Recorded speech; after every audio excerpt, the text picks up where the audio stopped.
ভারত বাংলাদেশের সাথে সব সম্পর্ক আলোচনার মাধ্যমে ঠিক করতে প্রস্তুত বলে জানিয়েছেন ভারতের পররাষ্ট্র মন্ত্রণালয়ের মুখপাত্র রণধীর জয়সওয়াল। দেশের সাথে দীর্ঘদিন ধরে ঝুলে থাকা অমীমাংসিত সমস্যার সমাধানের জন্য অপেক্ষা করছে ভারত। বৃহস্পতিবার নিয়মিত ব্রিফিংয়ে দেশটির পররাষ্ট্র মন্ত্রণালয়ের মুখপাত্র রণধীর জয়সওয়াল এই মন্তব্য করেছেন। কিন্তু প্রশ্ন হলো কেন? ভারত তো খুব জোর দিয়ে চেষ্টা করছে বর্তমান সরকারকে বিশ্বের কাছে বদনাম করার, বিশ্বকে এটা বোঝানোর যে বাংলাদেশে হিন্দুদের উপর প্রচুর অত্যাচার করা হচ্ছে। তারা বেশ কয়েকবার তো এটাও প্রচার করেছে যে কয়েক ঘন্টার মধ্যেই বাংলাদেশে সেনা অভ্যুত্থান হতে যাচ্ছে। তাইলে এখন এমন কি হলো যে তারা সব ঠিক করতে যাচ্ছে?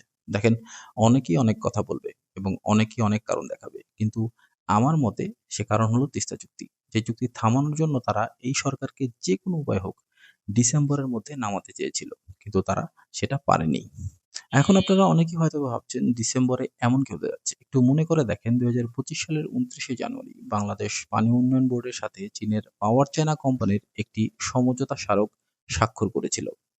সেই চুক্তি অনুযায়ী পাওয়ার চায়না ডিসেম্বরের মধ্যে একটি কনসেপ্ট পেপার প্রস্তুত করবে এবং 2026 সালে একটি সম্ভাব্য সমীক্ষা পরিচালনা করবে।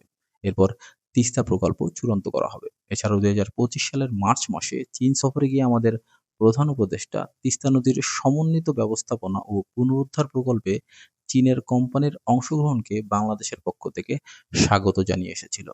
এই প্রকল্প বাস্তবায়নের জন্য যদি বাংলাদেশ এবং চীনের মধ্যে চুক্তি স্বাক্ষরিত হয়, তাহলে কমপক্ষে 3 বছরের জন্য চীন ভারতের চিকেন নেকের কাছাকাছি অবস্থান করবে এবং ভারত মনে করে চীনের তাদের চিকেন নেকের কাছাকাছি অবস্থান করা তাদের নিরাপত্তার জন্য উদ্বেগজনক। তাই ভারত এখনই আলোচনার মাধ্যমে সব সমস্যার সমাধান করে রাখতে যাচ্ছে, যাতে নির্বাচনের পর নির্বাচিত সরকারকে চাপ দেয়া যায়। কারণ ডিসেম্বরের আগে এই সরকারকে, মানে অন্তর্বর্তী সরকারকে টেনে নামানোর যে পরিকল্পনা তারা নিয়েছিল সেটা ফেল করেছে। কিন্তু প্রশ্ন হচ্ছে, এই সরকার যদি কোনো কারণে তিস্তা পুনরুদ্ধার প্রকল্পের কাজ শুরু করে দিয়ে যেতে না পারে, তাহলে কি পরবর্তী নির্বাচিত সরকার ভারতের চাপের মুখে এই প্রকল্পের কাজ শুরু করতে পারবে?